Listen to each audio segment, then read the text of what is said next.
ఉగాది పండుగ విశిష్టత ఏమిటో ఇప్పుడు చూసేద్దాం.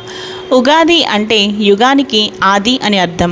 అందుకే ఈ పండుగకు యుగం ప్లస్ ఆది, యుగాది లేదా ఉగాది అనే పేరు వచ్చింది. తెలుగు పంచాంగం ప్రకారం వచ్చే చైత్రశుద్ధ పాడ్యమి నాడు మనం ఉగాదిని జరుపుకుంటాం. కాలక్రమేణా అదే ఉగాది పండుగగా మారింది. ఉగాది పండుగ రోజు ఉగాది పచ్చడిని సాంప్రదాయంగా ఇంటిల్లిపాది తీసుకోవడం మన అనాదిగా వస్తున్న ఆచారం.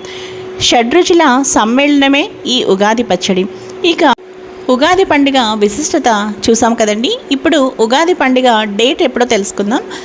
మనకి ఉగాది పండుగ 2025వ సంవత్సరంలో మార్చ్ 30న ఆ రోజు ఆదివారం అనమాట. 30th మార్చ్ సండే 2025 ఈ రోజు మనకి ఉగాది పండుగ అనమాట. ఇక ఈరోజు ఈ వీడియో ముగించేస్తున్నానండి. మరో మంచి వీడియోతో తప్పకుండా కలుస్తాను. Keep on watching Lavanya.